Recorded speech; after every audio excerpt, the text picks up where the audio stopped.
Ladies and gentlemen, welcome back to VFRadio. In today's video, we're going to be talking about correspondent emails and why it's fundamental when it comes to communicating with someone else, when it comes to a business relationship, whether you're working for someone, working with someone.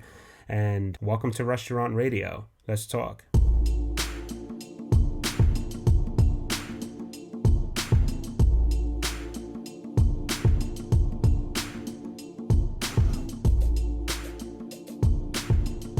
So correspondent email, I see a lot of mistakes. I'm in a lot of restaurant groups, and from my experience working in the industry, what I see a lot of is handwritten material, whether it's an application, a 2 weeks notice, someone trying to talk to someone about things without communicating through the keyboard. Why this is important is because let's just throw some ideas out there. We're just going to randomly do this unscripted today. We're just going to jump right into it. So let's say I have a problem with one of my managers at work, and I keep explaining to him what the problem is, but nothing gets done, right? You're just an employee. Someone's either leaving the ranch out that's supposed to go back in the fridge, or if someone keeps leaving the ice machine open, someone keeps leaving the doors open, someone keeps walking in and out of the wrong door in the in and out, because some restaurants are, high capacity. You'll have an in and out section. And in all honesty, most restaurants have it, just people don't follow the rules. So what happens when you break these rules? It makes it inconvenience for the next employee or the employer, the manager, whoever, to get the job done effectively and efficiently, because in this channel, we try to be as effective, and efficient as possible every day that you go to work. So when you're making these complaints to the manager or the owner or your shift leader, whoever it is, it's best not to talk to them. Don't talk about it. Write it down. Put it in an email.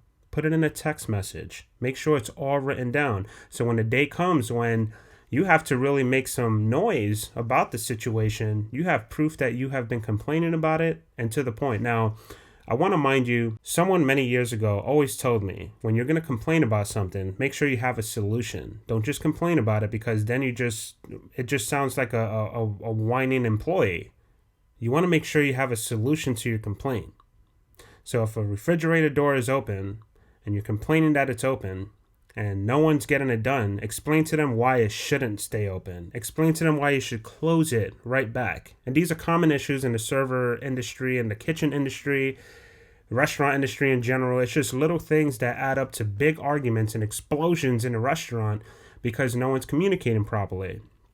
So if you have a problem with someone being late for their shift every time, don't just say, oh, this guy's late. Oh, my goodness, this person is late. This girl's late, whatever the case is.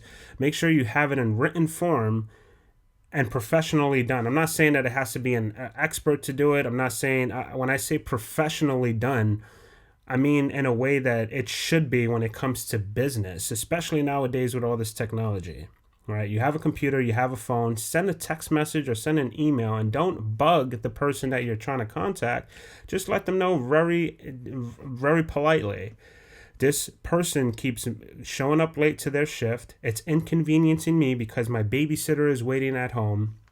It's inconveniencing her because someone's waiting for her. So it's a trickle-down effect because people want to be irresponsible. So when you articulate the problem, and when it comes to that, it's really hard to find a solution, because once a person is tardy all the time and they keep getting away with it, the only way to solve that problem is honestly just getting rid of the cancer, and that's in the business. Some people just don't work out, all right? Managers need to take more responsibility, of course, but the only way to hold them responsible is when you're clearly communicating the problem and try to have a solution with it, or ask for solutions. What can we do to fix this? But it should always be done through correspondent email. This way, when you're dealing with the manager or someone that says, he didn't say that, they didn't say that, she didn't do that, yes, we did. We emailed you at least once a week for the past 3 months, and now I'm over it. And now I'm going to put my 2 weeks notice in. Or, something has to happen.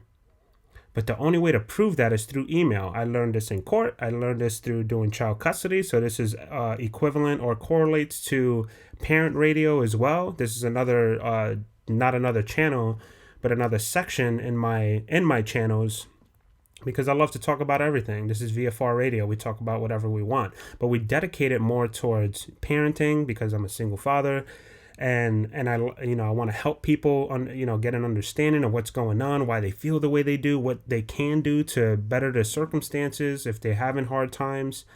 And the same thing with the restaurants. That's why I have Restaurant Radio as well, because I want to help people. I want to see people do better. There's a lot of people struggling, and a lot of business owners specifically that are struggling as well. They just can't keep their staff together. But even for business owners, even when you're talking to your staff, don't talk to them. All right. If you want to have a powwow with them, that's fine. But when it comes to something serious, it needs to be in written form. You need to write it out. So when you decide to fire the person, let them go, take a leave of absence, suspend them for 2 weeks, you have a reason why. A lot of the companies that I've worked for or dealt with, they have a write-up system, but they never write anything up, And this does become a problem, and it becomes toxic to everyone around. Wages can't go up. I mean, it goes so deep, and we're going to get into it in this channel. There's so much to talk about. But today, like I said, I want to talk about the correspondent emails and how it's important. Keep your text messages, keep your emails. If you have an iPhone, or I don't know if it works for Android, but I have an iPhone, I save all of my text messages, every single one. I don't delete anything. And I put it into an app called iMazing, and then I store it for later, just in case I need it for backup, whether it comes for child custody or restaurants, corresponding through court, whatever the case is, everything is saved. And then with an email, what's beautiful about that is time-stamped. When you send an email out, unless you're a hacker, you can't go in there and change the email unless your name is Hillary Clinton. Yeah.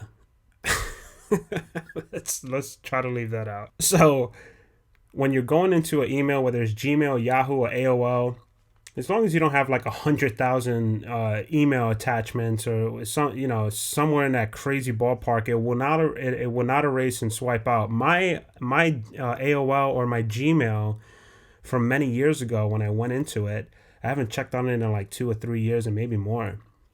And everything was wiped out. And I was like, whoa, what happened to all my messages? In a way, I'm kind of happy it all got deleted.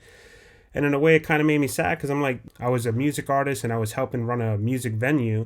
And there's a lot of things in there that I lost. But again, when you're dealing with email, everything is saved. It's easier to search. You could just type it in the search bar. Boom, boom. I spoke to this person, or Larry and, Michael on Wednesday. It all pops up as long as you still have it in there and you didn't delete it or accidentally delete it or mark it as spam, whatever the case is. The best way to communicate with anyone is through email, so they can never say that they didn't say that. They can never say they didn't do that. Pictures are important as well. Save those pictures and make the complaint. So when you're corresponding through email in the restaurant industry and you have a problem, you walk in and your shift is all screwed up because someone didn't, wash the silverware or run the silverware and roll the silverware. Take the picture, send it to your manager, send it to the owner. I wouldn't prefer that you send it to the owner if they have a chain of command, and if they stick to it. The owners hire managers for a reason. So the managers should be held responsible, and you need to hold them responsible.